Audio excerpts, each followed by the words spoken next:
이제 가인과 아벨을 지나서 이번에는 뭐 무슨 말씀을 하냐면 10장 창세기 30장 35절로 43절.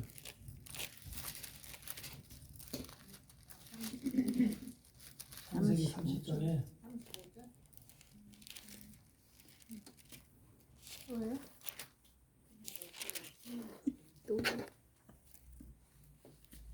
창세기 30장 35절로 43절.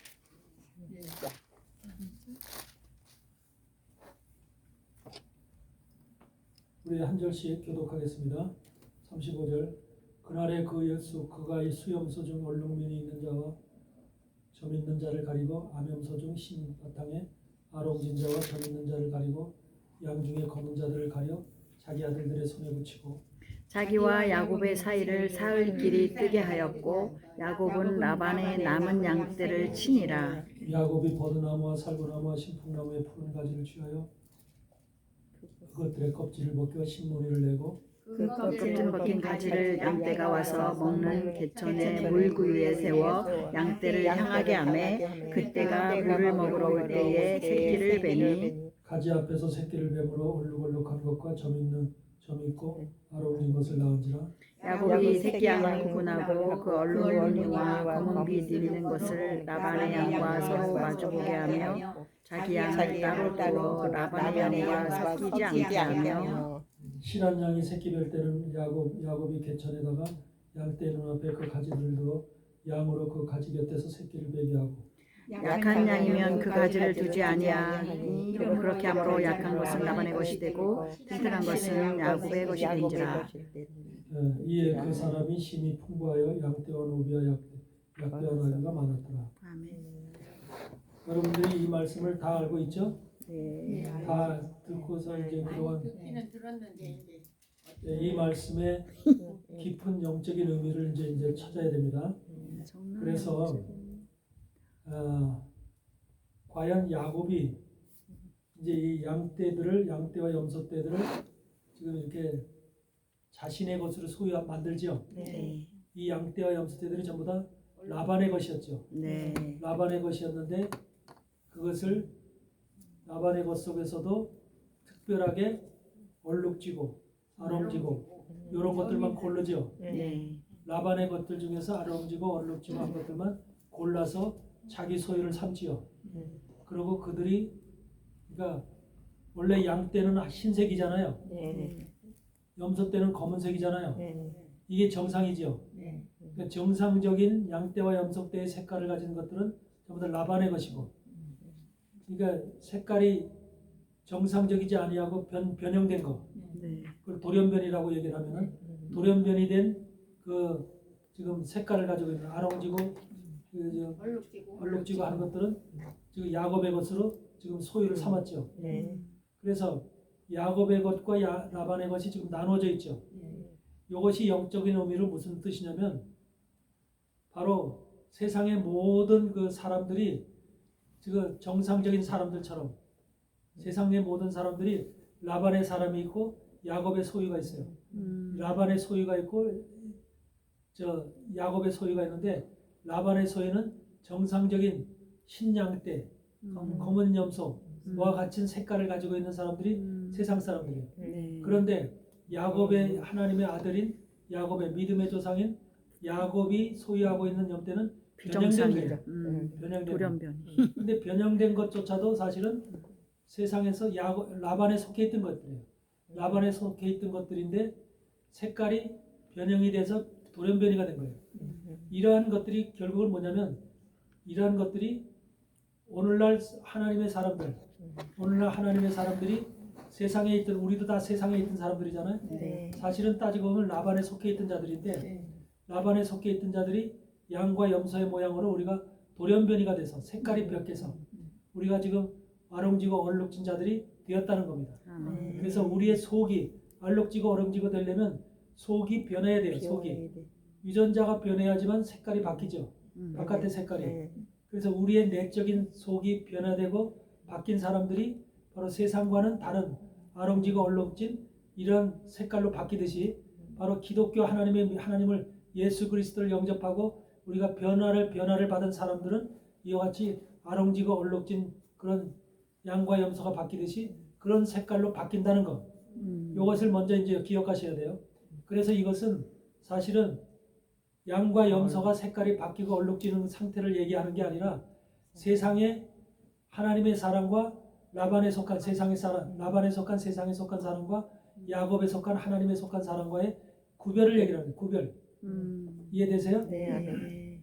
그래서 이미 여러분은 세상이 볼 때는 다 하나님의 사람들로 보이지만 일반 사람들로 보이지만 하나님이 여러분들을 볼 때는 아롱지고 얼룩진 자들로 바뀌어져 있는 거예요. 아멘. 아멘? 아멘. 영적으로 볼 때는. 아멘. 그러니까 아롱지고 얼룩지지 않은 것은 라반의 것이기 때문에 야곱의 소유가 될 수가 없어.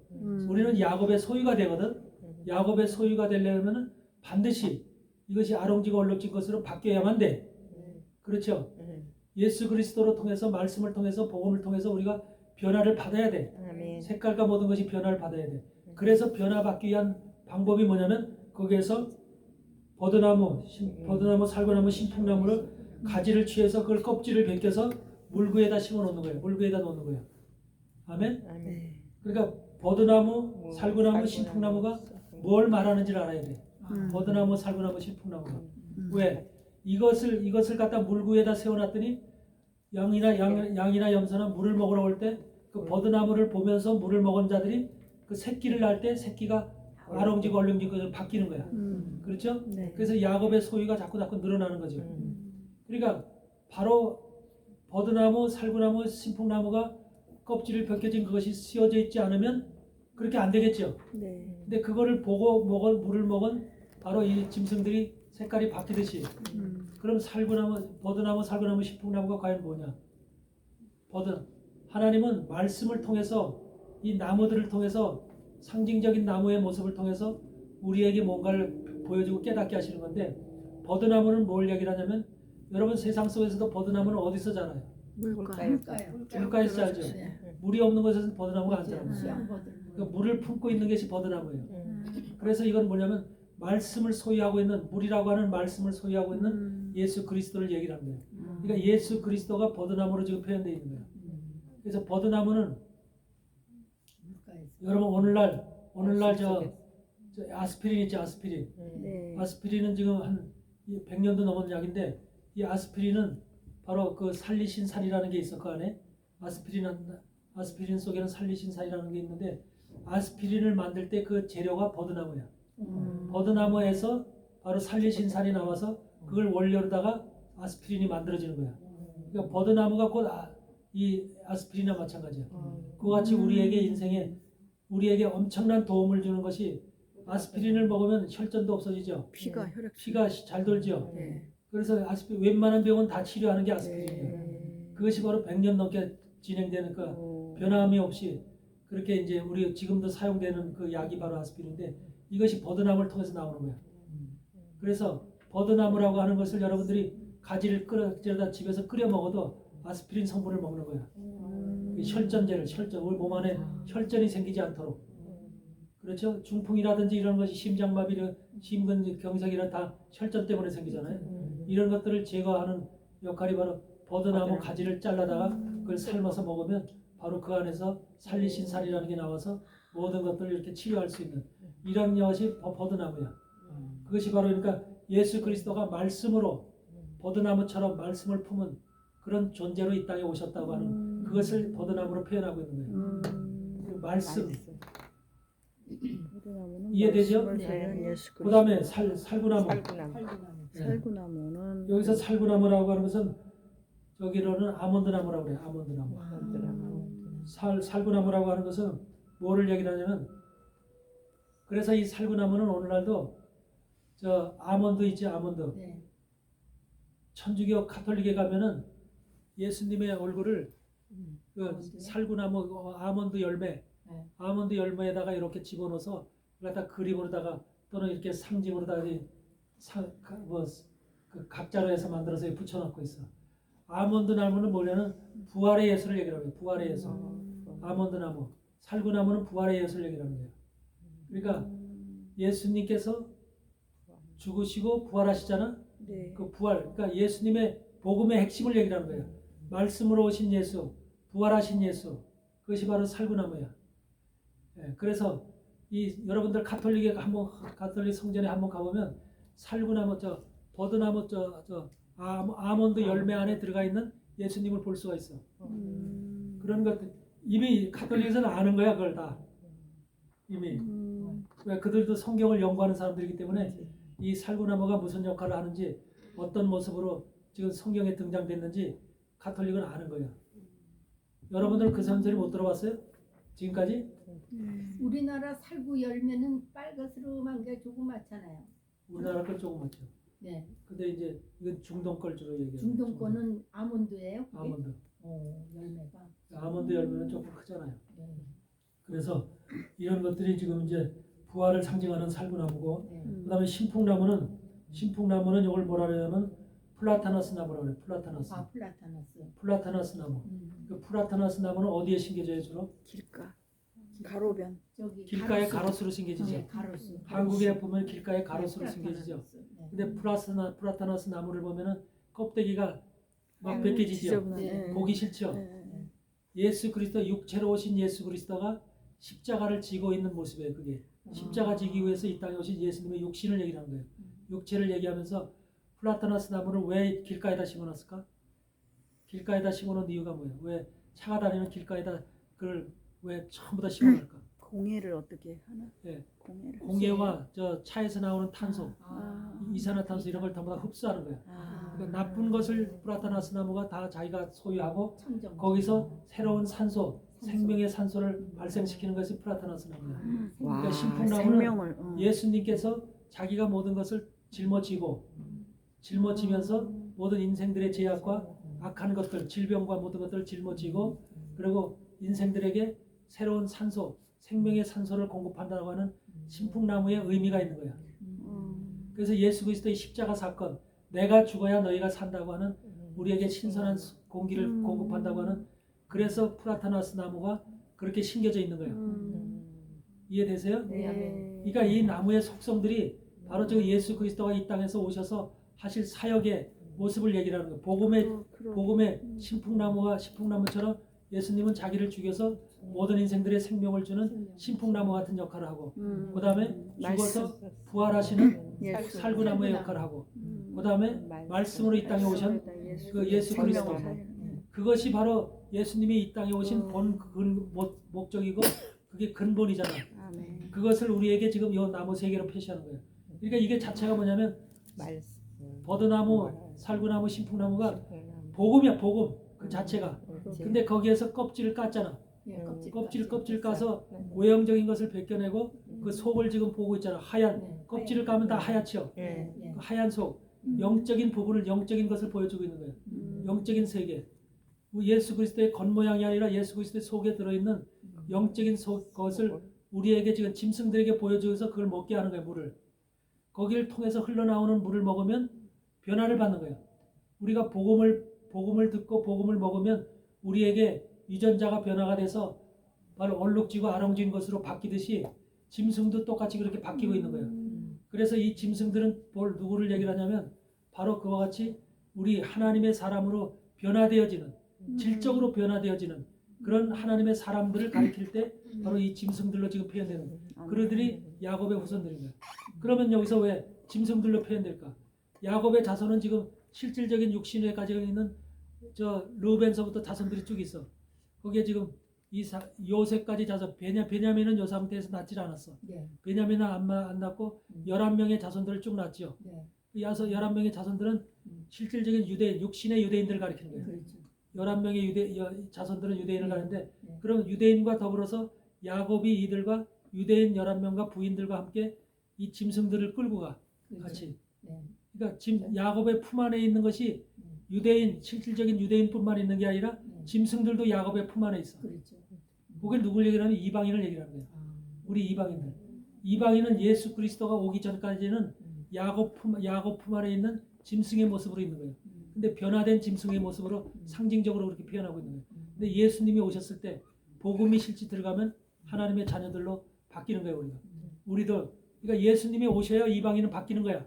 아멘. 근데 이 유대인들은 예수님이 오시기 전에도 이미 하나님의 법인 율법을 받았잖아. 그래서 저들은 하나님의 백성이잖아. 그렇죠? 우리는 하나님의 백성이 아니었잖아. 그러니까 우리는 예수님이 왔을 때 예수님을 받아들여야만 우리가 여기서 버드나무, 살구나무, 신풍나무를 그 물을 먹어야만 변화된다고 하는 상징적 표현이야. 이게 영적인 메시지야. 우리는 구약 시대에는 한마디로 유대인과 이방인은 완전히 분리가 됐죠. 그래서 이방인은 절대로 유대인이 될 수도 없을 뿐만 아니라 우리가 한마디로 천한 민족으로 천한 족속들로 이렇게 취급을 받았잖아. 하나님의 백성이 아니니까. 그러니까 11명의 이스라엘 야곱의 직접적인 그 자손들을 제외하고는 모두가 우리는 야곱 품에 있지만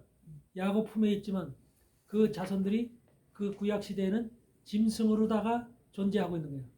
근데 야곱 품에 있는 그 사람들이 11명의 자손들보다 짐승의 숫자가 훨씬 많은 거예요. 짐승의 숫자가 훨씬 많은데 이게 이방인이 구원 변화를 받을 돌연변이로 아롱지고 얼룩진 것으로 바뀌어질 이방인의 숫자를 얘기하는 거예요. 그러니까 이방인은 엄청나게 많은 숫자들이 구원을 받는 거야.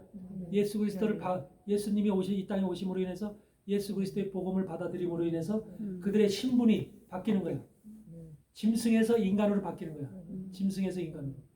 그러니까 우리는 원래가 하나님이 보실 때는 하나님을 모르는 백성이었을 때는 짐승이었던 거야. 짐승과 같이 취급받던 자였던 거야. 그런데 우리가 예수님을 받음으로 인해서 예수님이 우리에게 복음으로 임재하심으로 인해서 우리 안에 들어올 때 우리의 유전자가 속이 변화를 받아서 우리가 아롱지고 얼룩진 돌연변이로 바뀐 거야. 그러니까 지금 여러분들은 도전변이에요, 아니에요? 돌연변이죠. 돌연변이가 돼야만 그게 하나님 거야. 야곱의 것이고. 돌연변이 교회를 다니면서도 예수님을 믿는다면서 돌연변이가 안 된 사람들은 그는 하나님의 사람이 아니야. 그것도 아직까지 짐승인 거야. 아직까지 짐승인 거야. 그래서 여러분들 하나님은 마지막 때 지금 여러분에도 우리가 지금 마지막 때 태어난 사람들이잖아요. 마지막 때 태어나서 지금 사는 사람들인데 마지막 때에 하나님께서는 이 땅에 짐승의 씨와 사람의 씨를 뿌려요. 사람의 씨와 짐승의 씨를 뿌려요. 그래가지고서 우리 안에 하나님의 야곱 안에 들어갈 짐승들 이런 짐승 그 사람들은 지금 우리 이미 예수님이 이 땅에 오셨기 때문에 우리는 지금 돌연변이가 되어 있는 상태야. 아멘. 그렇지만 돌연변이가 안 돼. 교회를 다니면서도 돌연변이가 안 되고 아직까지도 검은색의 염소라든지 흰색의 양으로 있으면서 나는 양이야, 나는 염소야 자랑하는 사람들이 있어. 그러면서 하나님의 자녀인 것처럼 착각하고 있는 사람들이 수없이 많은 거예요. 바로 이것이 바로 마지막 때 사람의 씨와 짐승의 씨가 우리 안에 뿌려져. 그러니까 여러분 속에는 사람의 씨가 뿌려진 거예요. 사람의 씨가 마지막 시대에 뿌려지는 거예요. 사람의 씨와 짐승의 씨는 처음서부터 뿌려지는 게 아니야. 처음에 우리는 짐승이었지만 한마디로 말해서 우리가 돌연변이 됨으로 인해서 예수 그리스도의 씨가 뿌려짐으로 인해서 사람의 씨로 바뀐 사람들. 그러니까 돌연변이가 된 사람들은 사람의 씨가 막 뿌려진 자들이고 돌연변이가 되지 않은 사람들은 아직까지 짐승의 씨로 뿌려져서 남아 있는 자들이에요. 이런 말씀이 우리 안에서 여러분들 속에 기억이 돼야 돼. 바로 여기에서 이 말씀이 야곱 안에 있는 이런 사람과 그 11명의 자손들과 또 4명의 부인이 있죠. 4명의 부인과 더불어서 이런 야곱 안에 품고 있는 짐승이 누구를 가리키냐? 돌연변이 된 자들이 돌연변이 된 짐승이 이방인이라는 거. 근데 이방인들은 예수 그리스도가 복음으로 이 땅에 오셨을 때 비로소 예수 그리스도를 받아들이고 버드나무, 살구나무, 신풍나무이신 예수 그리스도의 영적인 것을 받아들이고 말씀을 받아들이고 그래서 예수 그리스도의 십자가 사건과 부활을 받아들였을 때 그 나무가 그걸 통해서 나오는 물을 먹었을 때 우리 속이 바뀌는 거예요. 우리 속이 바뀌는 거예요. 이해되세요? 요 말씀을 마지막 때 예수님 이후에 일어날 사건들을 이방인들이 예수님 안에 돌아와서 돌연변이로 이어서 색깔이 바뀌는 것을 우리에게 지금 말씀을 통해서 영적으로 보여주시는 말씀이에요. 그냥 야곱이 그냥 짐승 떼를 모아서 부자가 됐다는 그런 말씀이 아니야. 예? 이 이방인이 하나님의 사람으로 예수 그리스도의 사람으로 바뀌어지는 상태를 자세히 말씀하고 있는 거예요. 자세히 그리고 있는 거예요. 이해되지요? 아멘. 그러니까 지금까지 여러분들은 자신들이 짐승이어서 돌연변이 됐다는 사실 몰랐죠. 그러니까 우리는 원래가 돌연변이 되기 전에는 짐승이었던 거예요. 짐승. 또 누구냐면 라반의 짐승이었던 거예요. 근데 우리가 말씀을 먹고 버드나무, 살구나무, 신풍나무에서 내려오는 영적인 예수 그리스도의 복음의 말씀을 듣고 깨닫고 십자가의 사건을 받아들여서 그러니까 우리가 얼룩지고 아름진 돌연변이로 바뀌어진 상태. 요것을 지금 온 짐승들이 지금 그렇게 야곱의 품 안에 믿음의 조상인 아브라함과 이삭과 야곱이잖아. 그 야곱의 품 안에 들어올 것이라는 거. 그러니까 야곱이라는 이름 속에는 두 가지 이름이 있죠. 하나님이 지어주신 야곱이라는 이름이 있죠. 본래 이름 야곱이 있죠. 야곱의 이름이 있고 뭐가 있어요? 그 다음에 이스라엘. 32장에서 천사와의 싸움에서 이겨서 승리하서 받은 이스라엘의 이름이 있죠. 그 이스라엘이라고 하는 이름이 육적인 이름이에요? 영적인 이름이에요? 영적인 이름이죠. 야곱이 육적인 이름이라면 영적인 이름은 이스라엘이에요. 그러니까 여러분들이 지금 야곱에 의해서 지금 버드나무, 살구나무, 신풍나무로 인해서 돌연변이 된 하나님의 사람, 예수 그리스도의 사람들이 됐지요. 그러니까 여러분들이 지금 그렇게 되어진 사람을 여러분을 이스라엘이라고 부르는 거예요. 영적 이스라엘. 그러니까 육적 이스라엘이 아니라 육적 이스라엘은 사실 야곱의 자손들이에요. 저 중동에 있는 이스라엘은 야곱의 자손들이지만 여러분들은 실질적인 야곱의 자손이 아니라 변화를 받은 영적 이스라엘이라는 거. 그러니까 성경에 보면 야곱과 이스라엘을 분리시켜요. 예언서에 보면 야곱과 이스라엘을 분리시켜요. 그래서 야곱에게 이스라엘에게 이렇게 말을 따로따로 분리시켜요. 그런 것들이 뭐냐면 영적인 이스라엘을 여러분들을 두고 하는 말이에요. 육적인 이스라엘한테 하는 말이 있고 영적인 이방인 이스라엘이 된 우리에게 하는 말이 있고 그것이 전부 다 우리에게 주시는 말씀이 달라요. 그러니까 그걸 이 예언서에서 이제 우리는 얼마든지 할 수 있는데 그런 말씀을 여러분들 나중에도 이제 공부할 것이고 일단은 여러분들은 영적인 이스라엘이라는 거. 그래서 여러분들은 이긴 자, 이스라엘이 이긴 자지요. 승리자지요. 그래서 우리는 반드시 마지막 시대는 일곱 교회 시대에 살아가고 있는 계시록의 일곱 교회가 나오죠. 에베소 교회에서도 라오디게 교회까지 나오죠.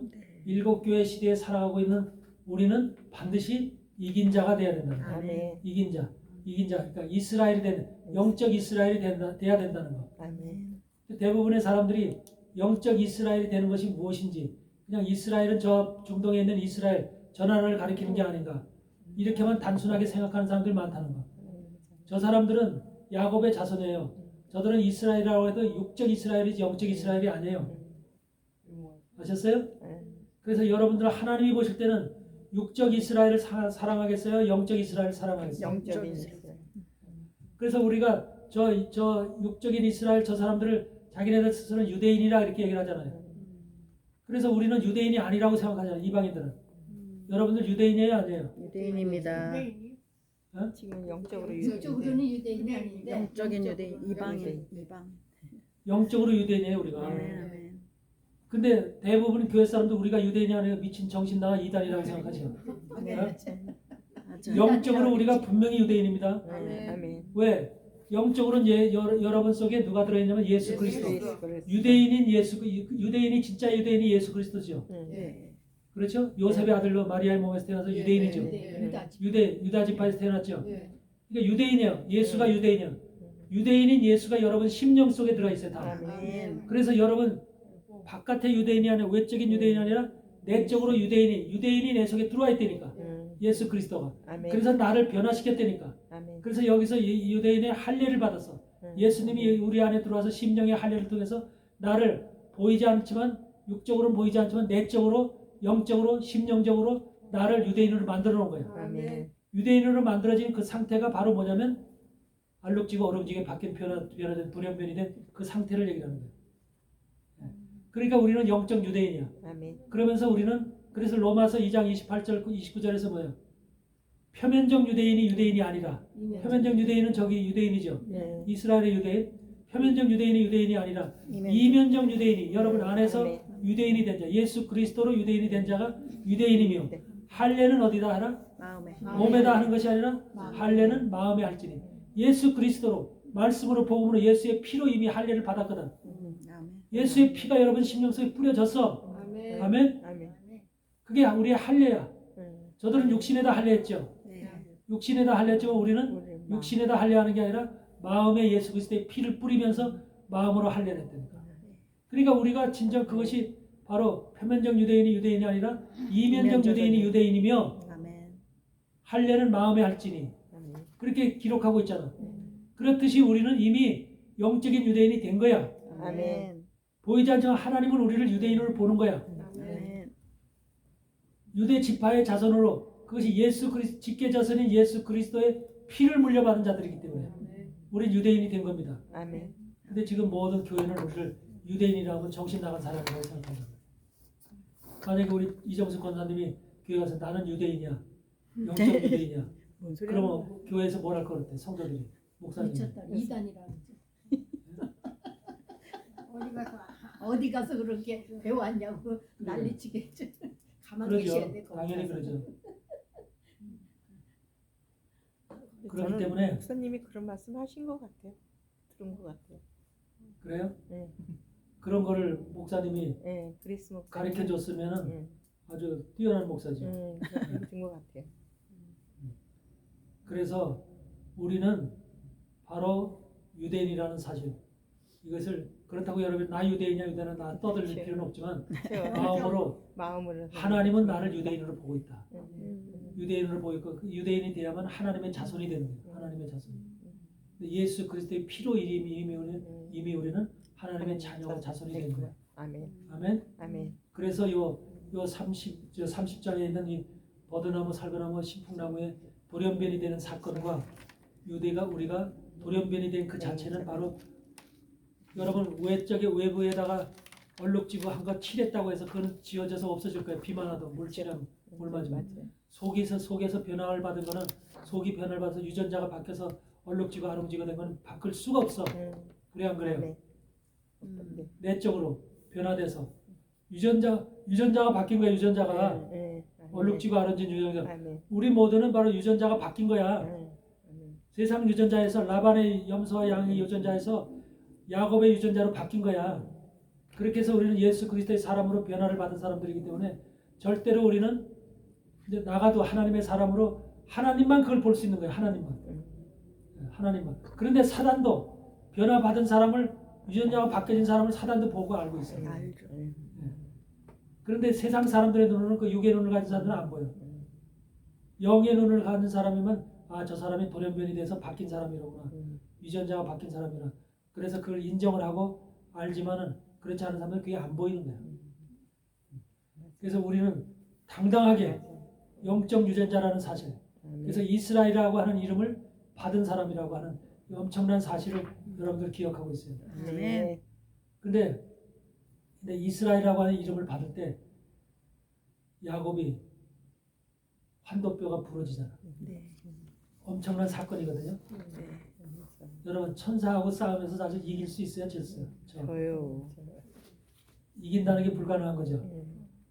그럼 뭘 얘기를 할까? 야곱 자신이 이스라엘이라는 이름을 받기 위해서 죽기 살기로. 이방인인 우리가 이스라엘의 이름을 얻었잖아. 여러분들. 그리고 이스라엘 개인적으로 볼 때는 이 정수 권사님도 이스라엘이라는 이름을 얻어야 되고 우리 전도사님도 이스라엘이라고 얻어야 되고 다 얻어야 돼. 그러면 이스라엘이라고 얻으려면 이스라엘이 여기 있는 사람 다 이스라엘이다 이렇게 공통적으로 주는 이름이 아니면 개인적으로 받는 이름이야. 개인적으로 이스라엘을 이름을 하나님으로부터 받아야 될 거야. 아멘. 그게 바로 내가 싸워서 이겨야 될 거야. 인치심을 받은 거예요. 여러분들이 싸워서 이김을 받아야 돼. 근데 이김을 받을 때 그와 같이 환도뼈가 부러지는 사건이 있는 거야. 환도뼈가 부러지는 사건. 한도뼈가 정확하게 어느 부위예요, 목사님?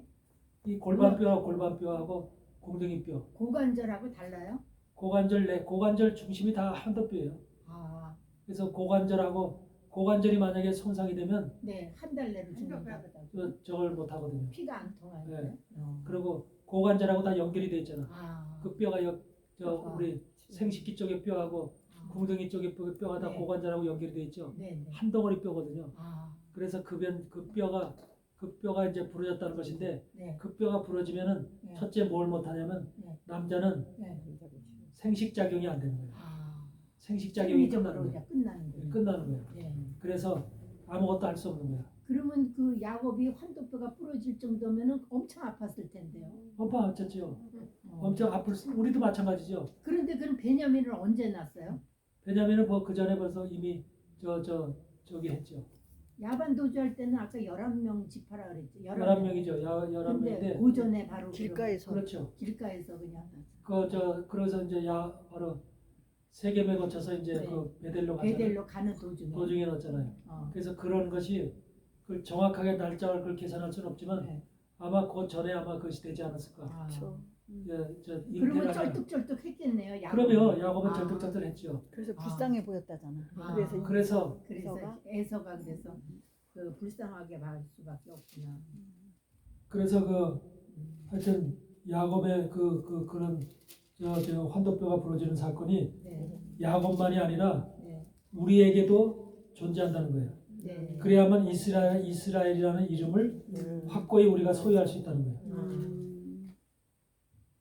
목사님 그러면 야곱이 환도뼈가 부러진 것처럼 영적으로 우리는 어디가 부러져야 되나요? 이 환도뼈가 부러졌다는 것은 네, 한마디로 생식이 말하면 가장 중요한 건데. 그게 부러졌다는 걸 얘기를 하는 게 아니라 네, 환도뼈가 부러짐으로 인해서 네. 육신의 소욕이 끝났다는 거예요. 아, 육신의 소유. 육신의 소욕과 육신의 욕망이 끝났다는 거예요. 네. 야곱도 소욕과 욕망이 있었을 거 아니에요. 일단 거기서 다 끝난 거예요. 네, 육신의 소욕. 그러니까 이스라엘이 되려면 네, 이스라엘로 우리가 인정을 받으려면 네. 육신의 소욕이 끝나야 된다. 그런 육신의 소유. 맥락에서. 하나님 쪽에서 봤을 때는 네. 그것이 환도뼈가 부러진 사건이에요. 음. 그래서 육신의 소욕이 우리는 세상 살 때 육신의 소욕 가지고 사는 거예요. 그걸 이루기 위해서. 그 욕망 가운데. 그렇지. 그래서 무슨 욕심도 전부 다 욕심이 잉태한 죄를 낳고 그러잖아. 그 욕심이 전부 다 우리 육신 속에서 나오는 겁니다. 네. 그런 것들이 우리 안에서 끝이 나야 되는 것이 환도뼈가 부러지는 사건이야. 예. 그러니까 남자들 같으면은 그게 만약에 육신의 소욕이 끝나면 어디 가서 바람 피고 하는 이런 것들이 없어지는 거야. 있을 수가 없는 거죠. 그렇지. 육신의 소욕이 끝났으니까. 그렇지. 그러니까 이런 것들이 전부 다 우리 안에서 끝이 나야만 바로 진정한 하나님의 사람으로 인정받는다는 거예요. 육신의 소욕이 그대로 살아있는 상태에서는 하나님께서 이스라엘이라고 부를 수가 없는 거야. 그러니까 여러분들이 환도뼈가 부러졌다는 것이 야곱에게는 환도뼈가 부러진 사건이지만 그러므로 더 이상 자손을 낳을 수 없는 거죠. 앞으로는. 그렇지. 12아들 외에는 자손을 낳을 수가 없는 것이 야곱의 모습인 거예요. 그러니까 하나님은 야곱에게 너는 12아들만 가져라고 하는 이미 딱 예약이 돼 있는 거예요. 그렇죠. 예정이 돼 있는 거예요. 만약에 야곱이 하나님이 12아들인데 육신의 소욕이 살아있어 13아들, 14아들을 낳고 있다고 그런 생각을 계속 하고 날 수 있죠. 안 되잖아. 그러니까. 근데 여러분들 아브라함도 여자를 얻었어 안 얻었어? 사라가 죽고 나서 없었을 때 얻었어요. 드보람과 얻었잖아. 모세도 얻었잖아. 네. 그렇죠?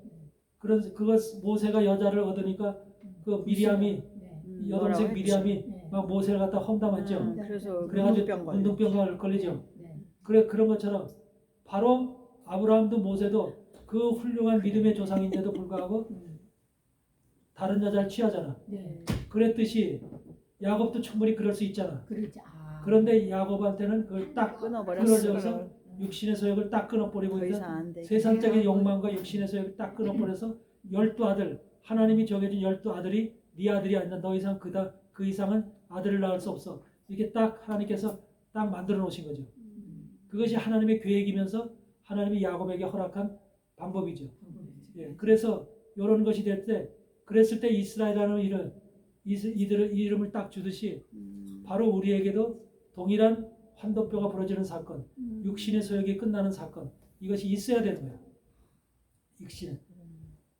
다 비워야 되는 반드시 거지. 있어야 되는 다 거죠. 비워야 그러니까 되는 진정한 하나님의 그게 사람, 뭐 질병이든 뭐 사업이 망하든 뭐 어떤 상황이라도 그걸 통해 하나님 끊어내시는 거군요. 그렇죠. 어. 그래서 끊어내서 네. 어떤 상황, 뭐 사람마다 환경은 다르지만 다르지만 끊는 방법은 다르지만 네. 다 하나님께서 그 사람이 진정한 하나님의 사람으로 이스라엘로 맞게. 인정받을 사람이라면 네. 하나님께서 그를 끊어지죠. 쳐서 끊지요. 원하는 거죠. 사업으로 끊든 건강으로 끊든 무슨 방법으로든 끊지요. 그래서 더 이상은 그 육신의 소욕으로 살지 않도록 이렇게 하나님은 만들죠. 만약에 하나님의 자녀들이 마지막 하나님의 아들들인데 육신의 소욕이 불긋불긋 솟아나는 그런 삶을 산다면 그게 어떻게 되겠어요? 개판이죠. 개판이죠. 그렇게 하면 안 되잖아요. 그렇기 때문에 반드시 하나님의 사람은 이스라엘이라는 칭호를 받으려면 육신의 소욕이 끝나야 된다는 거. 예. 그래서 그런 것이 우리에게는 반드시 하나님의 그 사람이 되어지는 아주 중요한 방법이에요. 그게 바로 이 사건을 통해서 야곱의 사건을 통해서 환도뼈의 사건을 통해서 우리에게 보여주는 말씀이에요. 영적으로 깨달아져야 될 말씀인 거예요. 그냥 교회만 다닌다고 이스라엘이 되는 게 아니라 진정한 이스라엘. 그래서 하나님은 에렐로의 이스라엘을 말을 하죠. 33장에서 에렐로의 이스라엘을 말을 하는데 33장에 그 말씀 기록되어 있죠. 세겜에다 단을 쌓고 거기다가 에렐로의 이스라엘이라고 부르더라. 20절. 네. 네. 33절. 거기 단을 쌓고 그 이름을 에렐로의 이스라엘이라고 했다. 그 말을 하는데 여기 에렐로의 이스라엘이라고 하는 이 말이 무슨 말이냐면 하나님은 엘이라는 하나님이 엘의 하나님을 가리키는데 하나님은 승리자 이스라엘이라고 칭호를 받은 이스라엘이라고 하는 칭호를 받은 그들의 하나님이라는 거야. 이스라엘의 하나님은 이스라엘의 하나님이지 이스라엘이라는 칭호를 받지 않은 사람의 하나님이 아니라는 거야. 이해되세요? 네. 근데 오늘날 이스라엘이라는 칭호를 받으려면 환도뼈가 부러진 사람이 돼야 이스라엘 칭호를 받는 거야. 근데 오늘날 환도뼈도 부러지지 않고 육신의 소욕이 벌컥벌컥 살아있는 사람한테도 교회만 다니면 그냥 다 이스라엘이고 하나님이라고 이렇게 얘기한다면 뭐야 그 개판이지. 네? 그렇기 때문에 하나님은 하나님 자신이 그런 거야. 나는 승리자 이스라엘이라고 하는 이름을 받은 자의 하나님으로 불려지고 싶다 그 말이야. 어? 세상에서도 그렇잖아요. 자식들이 여럿 있는데 정말로 훌륭한 자식의 아버지라고 불려지고 싶지. 어? 만약 감옥이나 가고 못된 짓이나 하는 그 사람의 아들로 그 아들의 아버지로 불려지고 싶냐 이 말이야. 근데 오늘 교회 와서 수많은 사람들이 하나님 아버지 하면서 기도를 하잖아. 그러니까 하나님은 나 그거 듣기 싫다는 소리야. 너희들 이스라엘이라는 이름을 받지 않은 너희들이 나를 아버지 하나님 이름을 부른다면 그게 출애굽기 20장에는 내 이름을 망령되이 일컫지 말라고 하는 말이야. 내 이름을 망령되이 일컫지 말라. 하나님은 그 계명으로 내렸잖아요. 내 이름을 망령되이 일컫지 말라. 근데 지금 얼마나 많은 사람들이 하나님의 이름을 망령되이 일컬어요. 그 말씀대로. 하나님은 이스라엘의 하나님, 승리자의 하나님, 이긴 자의 하나님, 환도뼈가 부러져서 정말 이스라엘의 이름을 하나님으로부터 부여받은 그런 자의 아버지로다 하나님으로 불려지고 싶다 그 말이야. 아멘. 어? 그러니까 우리는 기도원이나 모든 교회 가면 무조건 그냥 기도할 때마다 처음부터 하나님 하면서 기도하잖아. 예? 그러니까 하나님은 나는 그런 너희들의 이스라엘이 되어지지 않은 사람의 하나님으로 불려지고 싶지 않다. 그런 것을 여러분들 이해하세요. 그 성경 말씀 속에는 이것이 뭔가 냉정한 말 같지만 하나님은 이것을 우리에게 지금 경고를 주시는 거예요. 왜 하나님의 이름을 망령되이 읽지 말라고 왜 십계명에 그것이 들어가 있겠어? 오늘날은 망령되이 하나님의 이름을 부르는 자들이 너무 많은 거죠. 이것을 이 말씀을 이해하지 못하고 깨닫지 못하기 때문에 모두에게 하나님인 거예요. 어중이 떠중이에게 다 하나님이야. 하나님 것도 하나님에다 뒤에다 하나님 아버지라고 불러. 이런 엉뚱한 사람들이 신앙도 개떡같이 하고 아무렇게나 살아가고 있고 자기 멋대로 신앙생활 하는 사람들이 아버지 부르고 있는 거예요. 이게 얼마나 하나님이 들을 때는 한마디로 말해 듣기 싫겠어 그 소리가. 하나님이 이긴 자의 하나님이 되고 싶다는 거 분명히 기억하시기 바랍니다. 그렇기 때문에 여러분도 환도뼈가 부러지는 이 사건이 여러분 속에 만나야 돼요. 여자나 남자는 똑같은 거야. 이건 뭐 남자 야곱이 환도뼈가 부러졌다는 남자에게만 해당된 게 아니야. 여자나 남자 똑같은 거예요. 그래서 이걸 여러분들이 기억하시고요. 그러면서 일단은 여러분들이 이 말씀 속에서 라반의 양과 야곱의 얼룩지가 아름진 양과를 섞이지 않도록 하래. 섞이지 않도록. 그렇죠? 여기서 섞이지 않도록 하라고 그랬죠? 섞이지 않다. 그걸 갖다가 같이 섞어놓으면 안 된다는 소리죠. 네. 그러니까 마지막 시대도 하나님의 사람들과 이 세상 사람들과 섞이면 안 된다는 소리야. 하나님의 사람들과 세상 섞일 수가 사람들과. 없지. 또 교회 안에서는 지금 이런 사람들이 다 섞여 있어. 교회 안에서. 그래서 가라지들을 마태복음 13장에 얘기하는 가라지들 씨가 뿌려져 있어가지고 가라지들 알곡과 가라지들이 같이 자라고 있어. 이런 상태가 지금 교회 안에서 벌어지고 있는 현실이야. 근데 가라지들은 아주 믿음이 더 있는 척하고 더 충성하는 척하고 더 열심히 노력하는 척하고 신앙생활 잘하는 척하고 모든 사람들한테 그렇게 인정받아. 이게 가라지의 모습이라니까.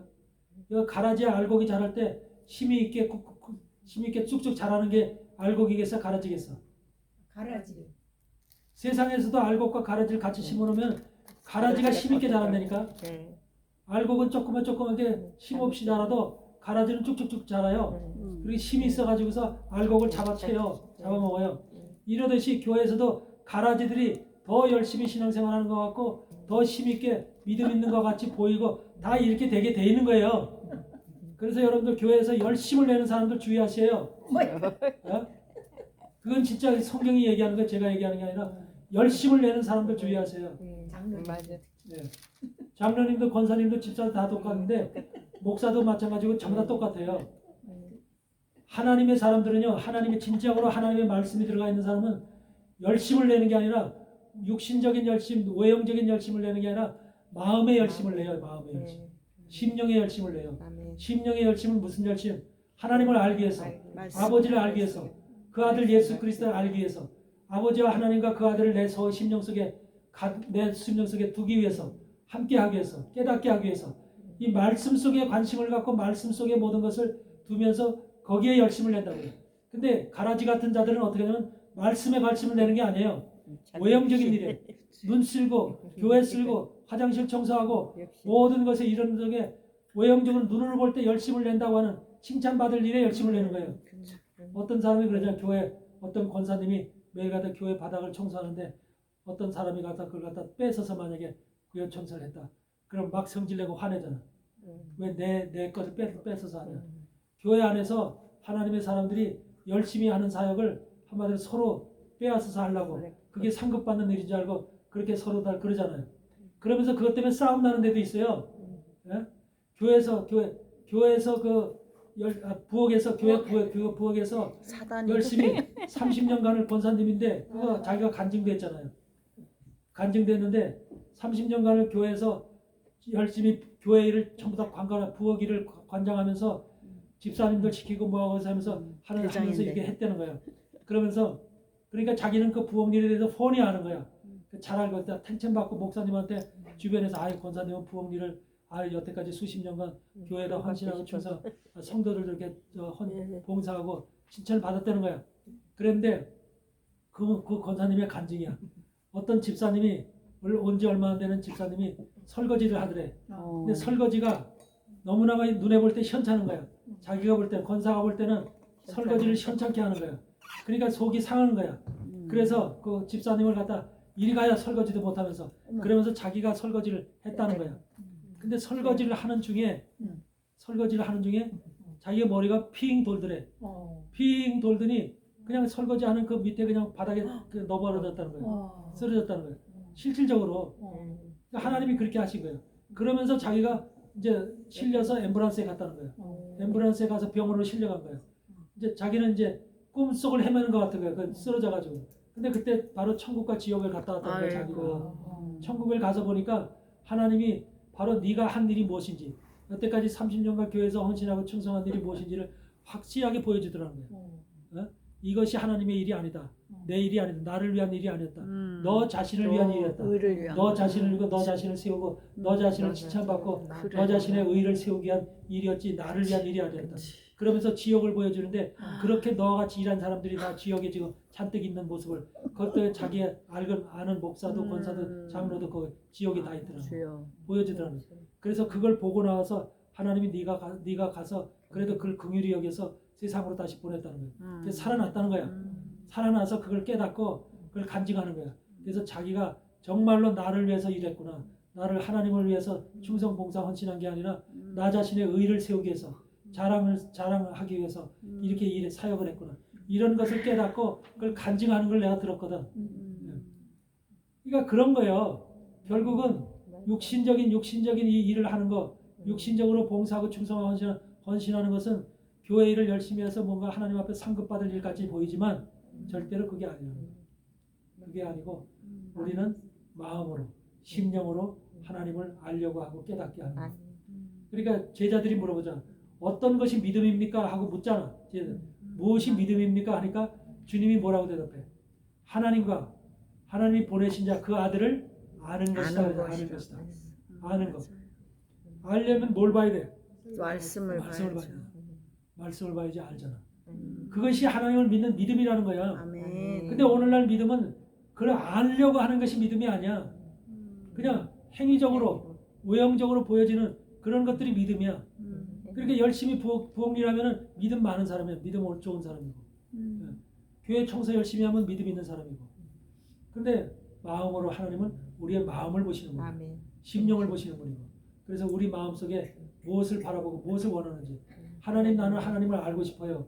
하나님을 깨닫고 싶어요. 주님을 진짜 내 심령 속에 두어서 나와 교제하고 싶고 함께하고 싶어요. 이런 마음이 간절한 심령으로 주님 앞에 기도할 때 하나님께서 우리의 마음의 문을 열고 지혜의 문을 열어주시는 거예요. 그래서 깨닫게 해주시는 거지 오형적으로 육신적으로 뛰는 거 아무 의미가 없어요. 교회는 믿음이라는 것은 바로 그런 것이기 때문에 그런데 가장 여러분들 오늘날 교회 속에서 가장 하기 싫어하는 일이 뭐야? 성도들 속에서 가장 싫어하는 거 말씀 공부하는 거. 말씀 듣는 거. 하나님을 알고 예수 그리스도 하나님을 아는 것이 가장 중요한 일인데도 불구하고 하나님 아는 지식을 얻는 것이 가장 싫어하는 거예요. 그런 장소에 가는 것을 가장 싫어해. 놀러는 잘 가. 말씀을 깨닫고 말씀을 배우러 가는 것을 가장 싫어해. 물론 말씀을 가리키는 데가 이단적으로 잘못된 말씀을 가리키는 데도 많죠. 사단들이 그렇게 일하니까. 그리고 변질된 말씀을 가리키는 데도 많아요. 그래서 말씀을 구별하고 분별해서 온전한 영적 말씀을 가리키는 데를 찾아야 되는데 그거는 자기 마음이 먼저 그런 것을 찾고자 하는 심령이 있을 때 하나님이 그 발걸음을 걸고 인도하는 거예요. 맞아요. 마음이 그런데 없으면 하나님께서 인도 안 해요. 맞아요. 눈에 보이는 세계로만 인도하는 거야. 그렇기 때문에 여러분 데살로니가 후서 2장을 한번 봅시다. 데살로니가 후서 2장에 뭐라고 얘기하고 있는가. 저주받는 사람들이 저주받고 잘못되어지는 사람들이 왜 잘못되어지는가.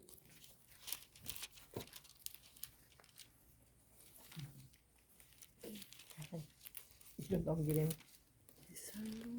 디살레. 데살로니가 후서 2장 9절서부터 봅니다. 데살로니가 후서 2장 9절 후서 2장.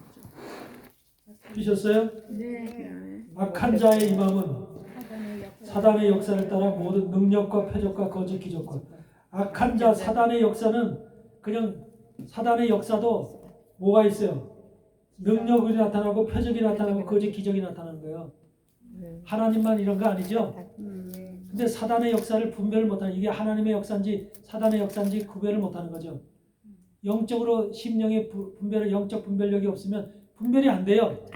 그래서 사단의 역사를 따라 모든 능력과 표적과 거짓 기적과 불의의 모든 속임으로 멸망하는 자들에게 임한다는 거예요. 이는 저희가 진리의 사랑을 받지 아니하여 구원함은 진리라는 건 뭐야? 예수 그리스도 말씀의 사랑을 받지 않았다는 거예요. 예수 그리스도 진리이신 예수 그리스도의 사랑을 받지 않았다. 예수 그리스도의 사랑을 받지 아니하여 구원함을 얻지 못함이니라. 이러므로 하나님이 보세요. 11절이 중요한 거예요. 하나님이 유혹을 멸망하는 자들에게 뭐 하죠? 하나님이 유혹을 저희 가운데 역사하게 해서 거짓 것을 믿게 한다는 거예요. 유혹을. 그러니까 이단에 빠지고 잘못된 것에 빠지고 잘못된 말씀 쪽으로 가고 이렇게 하는 것들이 신천지에 빠지고 신사도에 빠지고 이런 모든 잘못된 신앙 가운데 지금 이게 뭐 가나안 신앙에 빠지고 이런 모든 것들이 전부 다 뭐예요? 유혹을 그들 속에 집어넣었다는 거예요. 왜? 그들이 심보 자체가 잘못됐다는 거예요. 심보 자체가. 진리를 사랑하는 마음이 없이 그냥 외형적으로 보여지는 이런 것들을 쫓고 사랑했기 때문에 너희들 원하는 대로 하나님께서 유혹을 저희 가운데 역사하게 하셔서 거짓 것을 믿게 하셨다. 거짓 것을. 그래서 진리를 믿지 않고 진리라는 하나님의 말씀을 믿지 않고 불의를 좋아하는 모든 자로 심판을 받게 하려. 불의를 좋아하는 모든 자로 심판. 이게 하나님의 계획이에요. 그러니까 여러분들 이단에 빠지고 잘못된 말씀에 빠지는 것도 다 이유가 있는 거예요. 하나님이 유혹도 잘못된 유혹 빠지도록 유혹을 저들 속에 넣어줘요. 유혹을. 이런 말씀, 유혹을 저희 속에 넣어주는 이 사건이 또 어디서 나타나요?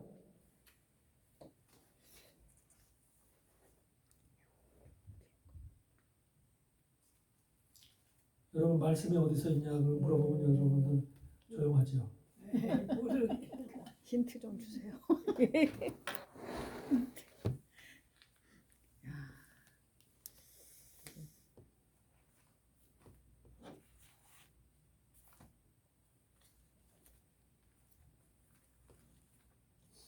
11기상 펴보세요.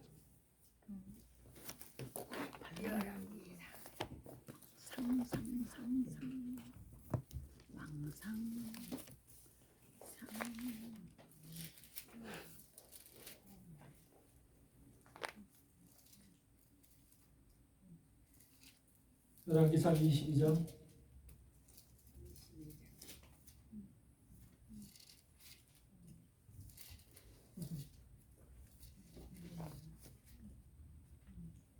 여기서 아하방 사건이 나오는데 아하방을 죽이기 위해서 하나님께서 이제 미가야 선지자를 이제 사용하시는 건데 여기서 이제 거짓 선지자 아하방이 데리고 있던 거짓 선지자 450명 있었죠.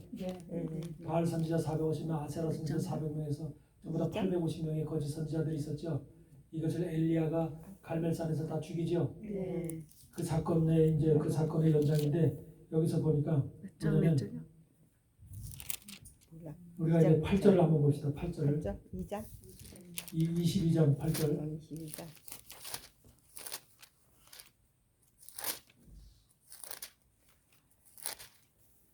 이스라엘 왕이 8절에 여호사밧에게 이르실 때 오히려 아물라의 아들 미가야 한 사람이 있으니 저로 말미암아 여호와께 물을 수 있으나 저는 내게 대하여 길한 일을 미안하지 아니하고 흉한 일만 미안하기로 내가 저를 미워하나이다. 여호사밧이 이스라엘 왕 아합이 유다 왕 여호사밧한테 지금 이런 말을 하는 거예요. 미가야라는 선지자가 있는데 그 선지자는 아합에게 항상 불길한 것만 예언한다는 거예요. 좋은 것은 예언하지 아니하고.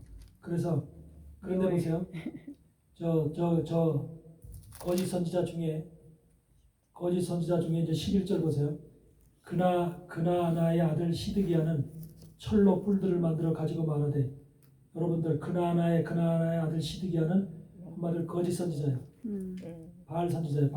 그런데 그나아나의 아들 시드기야는 철로 뿔들을 만들어 가지고 말하되 여호와의 말씀이 왕이 이것들로 아람 사람을 찔러 진멸하리라 했다 하고, 모든 선지자도 그와 같이 예언하여 이르기를 길앗 라못으로 올라가 승리를 얻으소서. 여호와께서 그 성을 왕의 손에 붙이시리라 하더이다.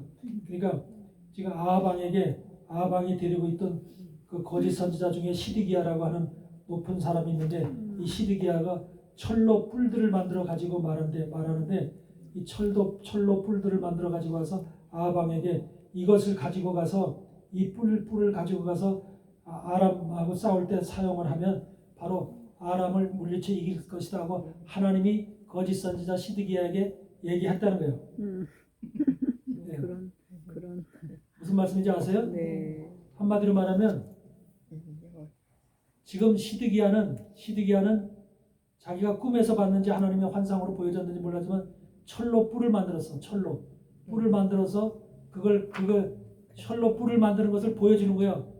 그랬으면 그 실질적으로 보여준 거야, 안 보여준 거예요? 실질적으로 지금 그 실체를 한마디로 이게 무기라면 이 무기를 가져가서 싸우면 이길 수 있습니다. 그래서 하나님이 이 무기를 보여줬습니다. 이렇게 얘기를 하는 거예요. 그러니까 지금 거짓 선지자는 실질적인 무기까지 만들어서 아하방한테 주면서 이걸 가져가서 싸우라는 거예요. 그러면 여러분들 눈에 보이는 실질적인 무기까지 만들어서 주었어. 그러면 있죠. 말씀만 가지고 무기가 없고 실질적인 무기가 없고 미가야 선지자처럼 진실한 선지자처럼 말씀만 하나님이 이렇게 얘기하시다 저렇게 얘기하십니다 하고 말씀만 가지고 얘기하는 사람보다 무기를 만들어서 직접 가지고 하나님이 이 무기를 만들어서 줬습니다 하고 하는 사람과 어떤 것이 더 신뢰가 가겠어? 그게 더 무기를 그렇죠. 그렇죠. 확실하죠. 무기를 만들어서 가져간 사람이 더 신뢰가 되겠죠. 네. 그러니까 거짓 선지자는 항상 이렇게 하는 거야. 사람들이 더 믿을 수 있고 자기한테 더 유혹이 될 수 있는 이런 것으로 지금 일을 하는 거죠. 사단의 역사가 그런 거예요. 그래서 감옥과 그 뒤에 넘어가 보세요. 24절에 뺀떡이까지 때리는 미가야 빵. 네, 그렇죠. 그래서 거기서 보면은 20절에 그래 20절 넘어가 보세요. 이제 하나님이 직접 얘기하시는 거예요. 하나님이 여호와께서 말씀하시기를 누가 아합을 꾀어서 저로 길앗 라못에 올라가서 죽게 할 거 하시니 하나는 이렇게 하겠다 하고 하나는 저렇게 하겠다 하고 한 영이 나와서 여호와 앞에 서서 말하되 내가 저를 꾀겠나이다. 여호와께서 저에게 이르시되 어떻게 하겠느냐 가로는 내가 나가서 거짓말하는 영이 되어서 그 모든 선지자의 입에 있겠나이다. 여호와께서 가라사대 너는 꾀이겠고 또 이루리라. 나가서 그리하리라. 이제 여호와께서 거짓말하는 영을 왕의 모든 선지자 거짓 선지자의 입에 넣으셨고 또 여호와께서 그 왕에게 대하여 화를 말씀하셨다. 여러분 거짓말하는 영이 있는 거예요. 거짓말하는 영을 보내서 그 거짓말하는 영을 거짓 종들에게 다 보내는 거예요. 입속으로 거짓말을 하게끔 거짓말하는 영을 다 보내는 거예요. 그러니까 우리가 말하는 것 같아도 거기에 거짓말하는 영을 하나님께서 보내면 우리는 거짓말을 할 수밖에 없는 거예요. 예. 그러니까 지금 시드기야 같은 그런 거짓 선지자들이 전부 다 거짓말하는 영을 이것을 만들어서 시드기야 철로 뿔을 만들어서 이것이 거짓말이잖아. 거짓말하는 영을 만들어서 전부 다 모두 거짓말하는 영을 믿게끔 만드는 거예요. 믿게끔. 그 믿게끔 만들어서 결과적으로 아합을 수렁에 빠뜨려서 멸망에 빠뜨리게끔 만드는 거예요. 그러니까 우리는 거짓말하는 영을 말하는 이 거짓 선지자를 따라갔을 때는 결과적으로 죽음이잖아. 죽을 수밖에 없는 거잖아. 그것을 얘기를 하는 거예요. 그러면서 거짓말하는 영을 가진 이 시드기야가 뭐라 그래? 23절에 이제 여호와께서 거짓말하는 영을 왕의 이 모든 선지자에게 입에 넣으셨고 또 여호와께서 왕에게 대해 화를 말씀하셨나이다. 그나아나의 아들 시드기야가 가까이 와서 참 선지자인 미가의 뺨을 치며 이르되 여호와의 영이 나를 떠나 어디로 말미암아 가서 내게 말씀하느냐. 거짓 선지자가 참 선지자의 뺨을 때리면서 언제 하나님의 영이 내게 가서 미가의 선지자에게 자기한테 하나님의 영이 와서 임해서 말했다는 거예요. 시드기야가 거짓 선지자들은 그 말을 받아도 거짓말을 받아도 그걸 거짓말로 받는 게 아니라 참된 말로 얘기하는 게 참된 말로. 네? 그러니까 거짓말하는 종들은 오늘날 거짓말을 밥 먹듯이 해도 그것이 하나님이 거짓말하는 영을 보내준 줄 본인은 모르는 거야. 그러면서 자기가 한 말이 거짓말하는 하나님이 이어든 거짓말하는 영에 의해서 말함에도 불구하고 자기는 참말을 하는 것으로 생각하고 착각하는 거야. 이해되세요? 네. 왜 사람들이 깨어나지 못하고 계속해서 잘못된 말씀, 변질된 말씀, 거짓말을 계속해서 해야 되냐? 자기가 하는 게 아니니까 하나님께서 거짓말하는 영을 그 속에 넣어줬기 때문에. 그러니까 그 거짓말하는 영을 받은 그 사람은 그 선지자는 죽을 수밖에 없는 거예요. 멸망의 길을 떨어지는 거예요, 결국은. 네. 그러니까 오늘날도 미가야 같은 참 선지자는 어떻게 해? 거짓말하는 정 시드기야가 뺨을 때든 뺨을 얻어 맞는다니까. 맞아.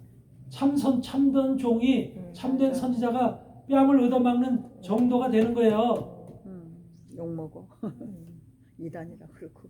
오늘 교회가 그런 거, 교회 역사가 그런 것이고 마지막 지대 지금 살아가는 모든 하나님의 사람들이 그런 취급을 받는 거예요. 참된 종들이 뺨 맞는 일을 당하는 거예요. 맞아요.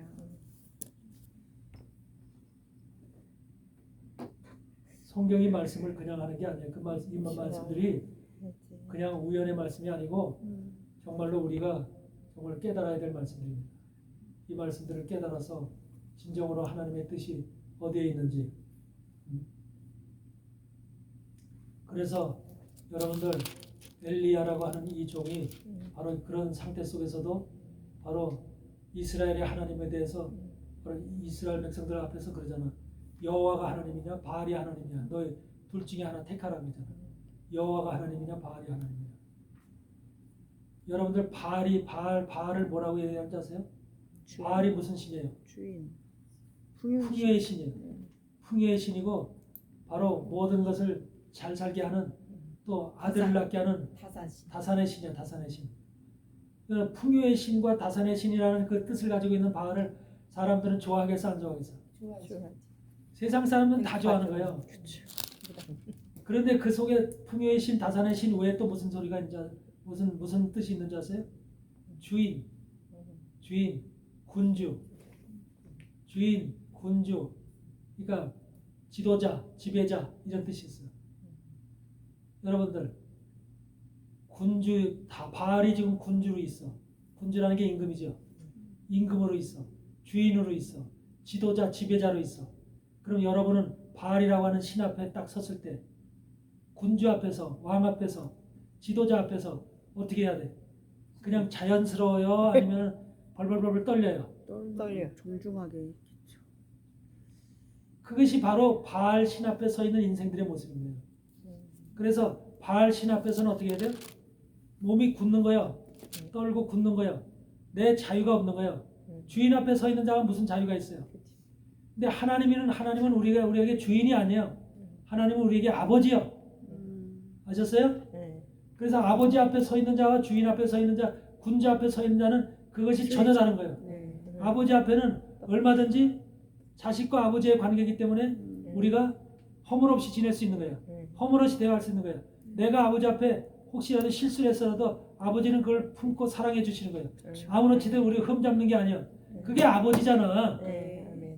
아멘. 만약에 아버지가 바알처럼 세상의 아버지들이 딱 해서 아버지 앞에 오면 자식들이 무릎을 꿇고 만약에 이렇게 벌벌벌 떠는 자식, 그건 아버지와 자식 관계가 아니야. 그건 마귀 악마의 관계지. 진짜 아버지의 관계라면, 아버지와 자식의 관계라면 사랑에 감고 품는 관계고 서로 간에 돌봐주는 관계고 이해하는 관계고 모든 것을 용서하는 관계잖아요. 그것이 아버지와 자식의 관계잖아. 우리 하나님을 아버지라고 왜 부르겠어? 여러분 바알을 아버지라고 불러요?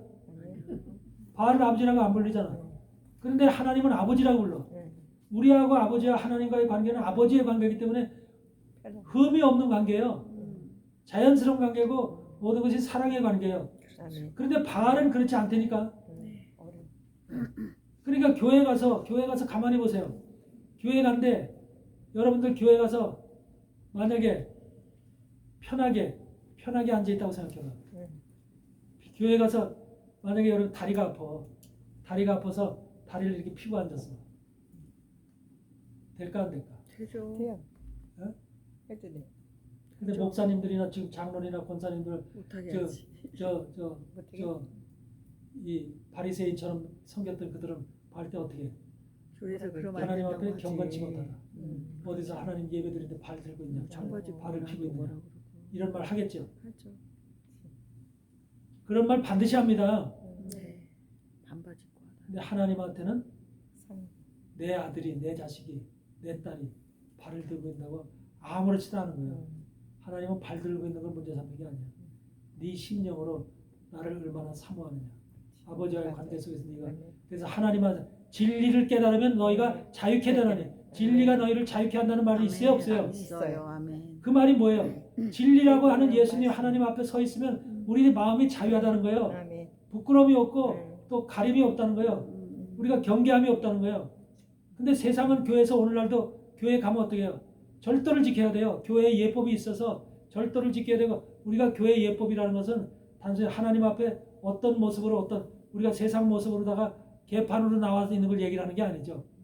하나님 앞에 나갈 때는 우리가 옷을 정장으로 입고 나가야죠. 깨끗한 옷을 입고 나가야죠. 그러면서 머리라든지 모든 걸 산발을 하고 나가는 게 아니라 깨끗이 정장하고 깨끗한 모습으로 나가야 되죠. 그건 우리의 기본적인 모습이니까. 그런데 우리의 마음이 하나님은 우리의 마음이 누굴 향해 있느냐 어떤 마음을 가지고 있느냐가 중심이죠. 아멘. 다리 아픈데 다리를 그래서 예배 시간 1시간 동안 꼼짝없이 그냥 꼬부리고 있어서 다리가 나중에 일어나서 쥐가 들어서 이런 상태를 원하시는 하나님이 아니시라니까. 그거는 바알이 원하는 거예요. 바알이. 그러니까 바알 앞에 가 있다는 생각을 가지게 되면은 내가 이걸 발을 폈다가는 하나님한테 야단맞지. 내가 복이 떨어지지. 이런 생각을 갖고 절대로 이걸 못 피는 거예요. 어?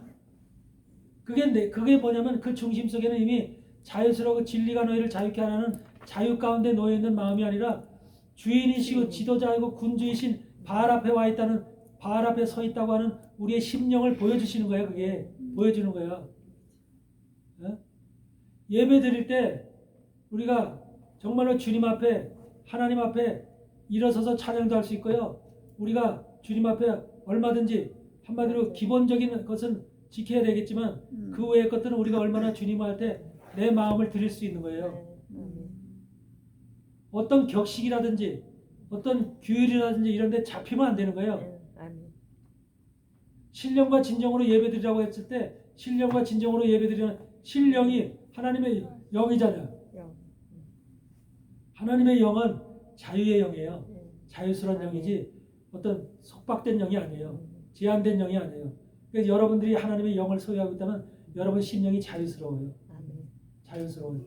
자유스럽게 되게 돼 있어요. 그런데 하나님의 영이 아닌 가짜 영이고 사단의 영이고 시드기야와 같은 거짓말하는 영이 있을 때는 뭔가 하나님 앞에 보여주는 경건함을 취해야 돼요. 보여주는 경건함, 외형적인 모습. 그래서 자기가 하나님 앞에 잘 하나님의 말씀을 잘 지킨다는 그 거칠의 모습을 보여준다. 거칠의. 그래서 원래가 진짜로 하나님과 먼 사람들은 거칠의 신앙에 머물러 있어요. 거칠의 신앙에. 말도요 자기가 신앙이 있다고 골백번 얘기를 하고요. 믿음이 있는 사람이라고 골백번 얘기하고요. 진짜 믿음이 있는 사람은 이 믿음이 있다는 얘기 안 해요. 예? 입술을 지키라 그래서 입술을. 예. 지킬 만한 것 중에 입술을 지키라 그랬어요. 입술을.